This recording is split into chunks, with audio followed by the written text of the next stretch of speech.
It's like stars, because it mixes with the blues and the turquoise and the purple,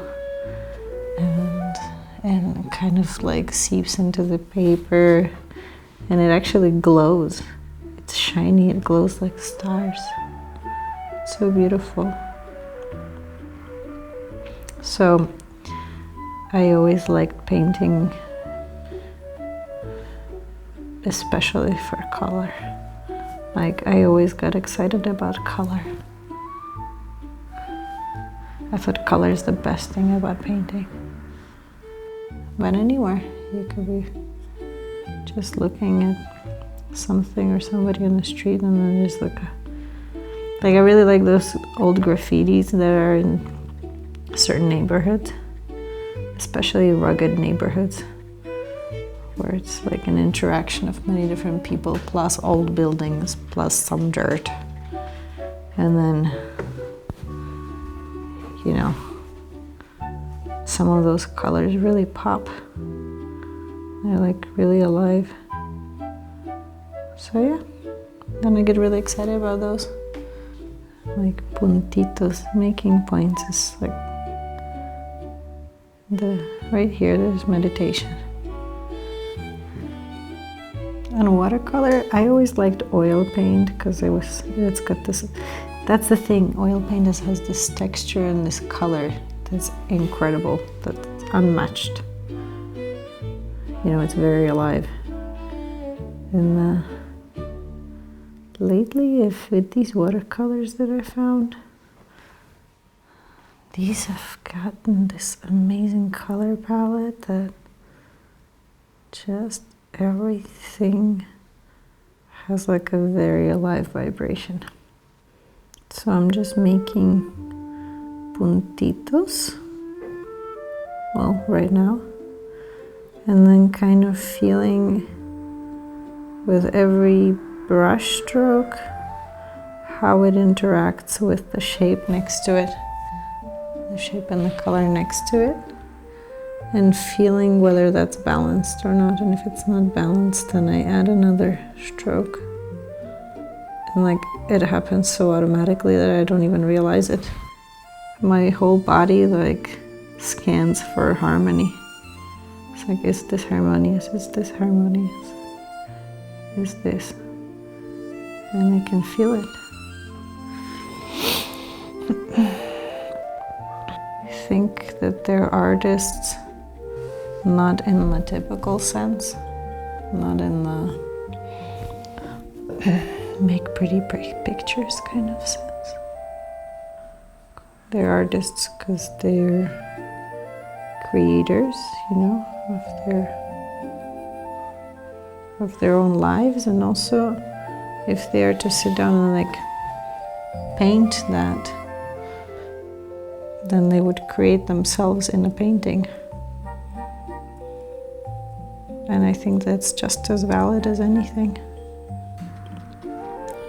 See, right here, there's some puntitos that are more defined, and then I just felt like it needed some blending. So it becomes part of the sky, and these stars are part of the sky. So nice. This is what happens in my head, Bruno. My head is busy. And this one's gonna have these yellow. I don't know why, but it wants to be yellow. That's the thing, you have to listen to the painting. It just tells you what it wants to be. And then if you fight it, then it ends up not working. You can see it immediately. It says, I want to be this. And if I listen, then it works. And if I don't listen, then it just creates more chaos in here. So, you know, this is like a practice of letting go, of trusting the process, letting go of control. I mean, I'm the one putting the brush strokes down, but I'm not controlling it. Just something is using my hand. Charming. And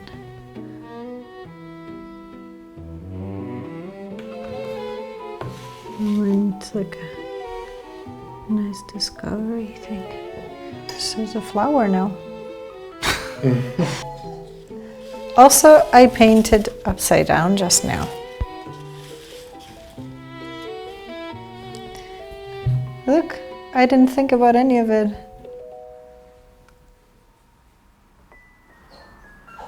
It's nice now. Yeah. When you get your ego out of the way.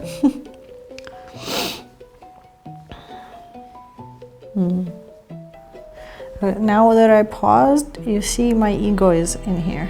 It like came to visit and it's telling me like, where should I do the next flower? And I'm like, I don't know if the flower wants to be here. This is the moment that the painting can go in the wrong direction. This is where you have to let it go and recalibrate. And this is where, like, when you say, does creativity have to be suffering? It doesn't have to be, but it oftentimes is, because it's not, because you're confronted with your own ego. And when you rotate it, you can kind of see the balance from all sides. Because when you're looking at it from one side, like the one where it's meant to, you can't help but see things in it. So like there's mountain, there's the sun, the clouds, the flowers, the water, the leaves. Yeah, and when I think about it like that and it's all defined, you know, when you name something, you define it. Okay, so then I try to paint those things. I'm like, okay, this is leaves, so I have to paint leaves. Or that's a flower, I need to paint flowers. Okay, so to break that, I need to rotate it. And then I just shapes. Okay, I need to work on it upside down. Or maybe like this. I haven't turned it in this direction yet. And then you can also see where it's out of balance, because you see it as the true form, you know? I sometimes teach my students about this, like seeing things as they are, and I give them an example of a tree. It's like, look out the window and you see, most likely because they're in the south, look out the window, go outside and look at a tree. Okay, and you see the tree and you call it a tree. And the moment you call it a tree, you don't see it anymore.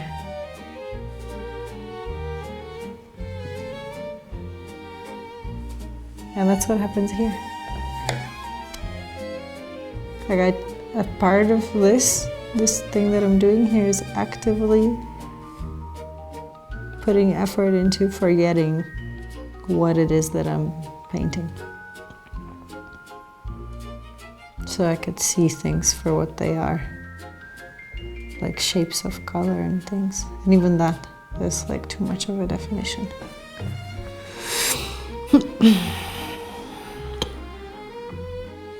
I think this is where the magic is.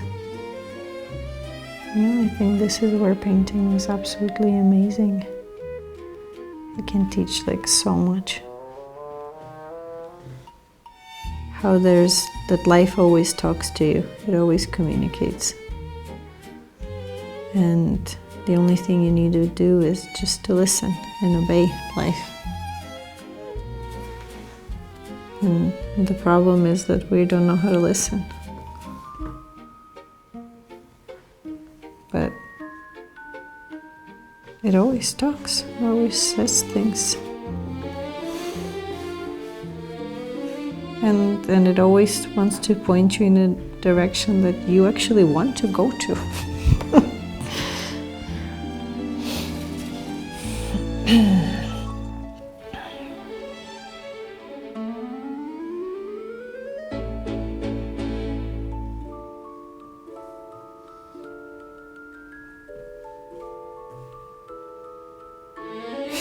And sometimes you have to just take risk. Like I just needed to do this brush stroke and I felt like there's a fish in the sky.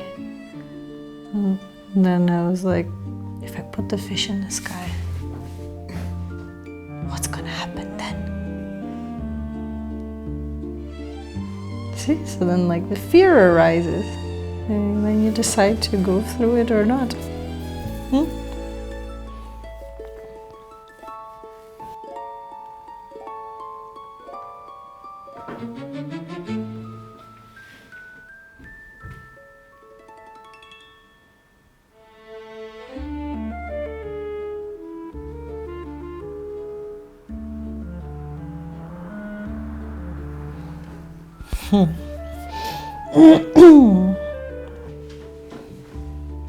Well, I was thinking about Bob Ross because, you know, I just made like a little stroke here and it felt off. And I was like, oh no, the curve is slightly off. And I remembered him and he said something about, oh, there's a meme, I don't even know if he said this, but there's a meme with Bob Ross where he makes a mancha, like a mistake. And he says, ever made a mistake in your life? It's a bird now. Make it a bird.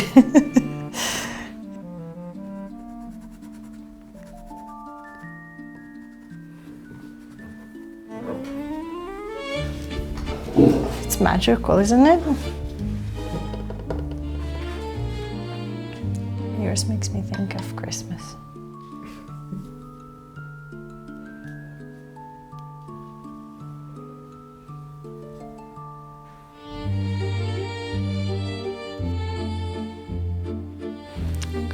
Well, I think I'm like coming back to painting now, because I didn't paint for a long time.